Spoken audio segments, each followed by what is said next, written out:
Taking a nice photo there, Rich. Yeah. Yeah, a little picture of the inlet manifold. So, Honda EP3 in for map on Honda Vert board. Customer wanted some. Thank you, Jason. Customer wanted some mods beforehand, Richard. So what have we done? Customer supplied some lower arms that got poly bushes in them. That's right. Yeah. So we did that. We fitted new lower ball joints, new anti-roll bar links, engine mount inserts for the stabiliser links front and rear. Made a little bracket for his induction kit because it didn't fit very well anyway. But then by the time we fitted the M2 inlet manifold, that made that a little bit worse. Right. So we fitted an M2 inlet manifold. So performance-wise, that's where we've gone. Standard throttle body. Personally, I'm not over keen on the design of this manifold. The only reason, in my opinion, is that normally that section's divided, and obviously it's a separate housing to let the water out. Well, M2 have incorporated that, which just heats up the inlet manifold, which I don't particularly like. Okay. On the FN2s, that's unavoidable because that's the way the design is on the FN2 anyway. Sure. But certainly doesn't need to be like that on this.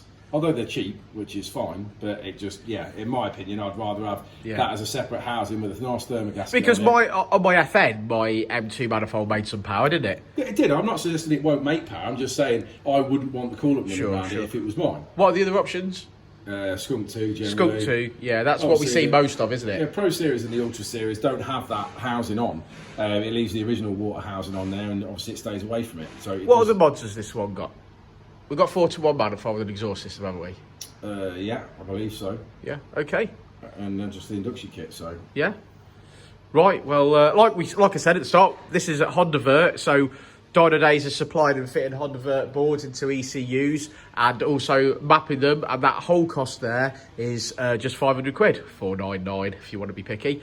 But yeah, great saving and good kit to use. We've certainly had no problems with it so far. I mean, other tuners on the internet are saying, oh, it's a copy board and they're going to go wrong and they're going to do this and they're going to do that and going to do the other. I don't know whether that's to poo-poo them because it's a direct competition for, you know, the K100 and the K Pro. I don't know why that's the case. At the moment, we've had no problems. If we do, we'll report on it. Yeah. Okay. Well, should we do some work? Should we strap it down then? Yeah, so do some work. Might as well strap it down and do some work. Yeah. We've had a lunch, haven't we? Some of us did.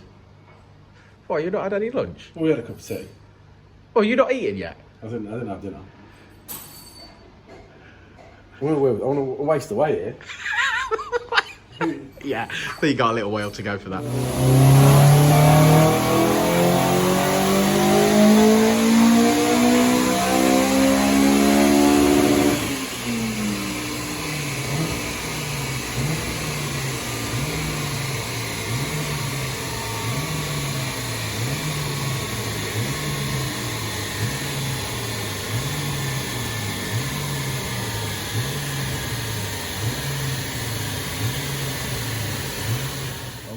Sorry, you're making some good noises in there though, bro.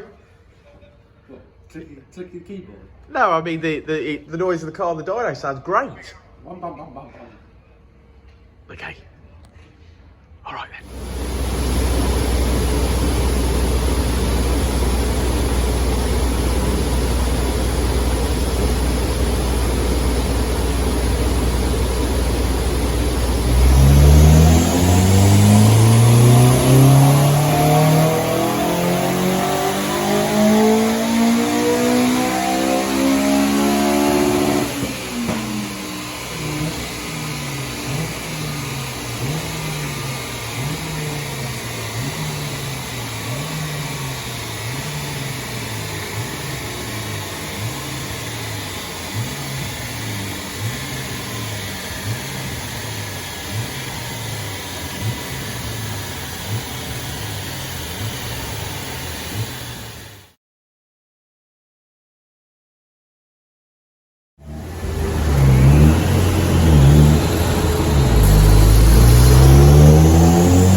Well, that's the end of the EP3 being mapped on the Honda Vert board.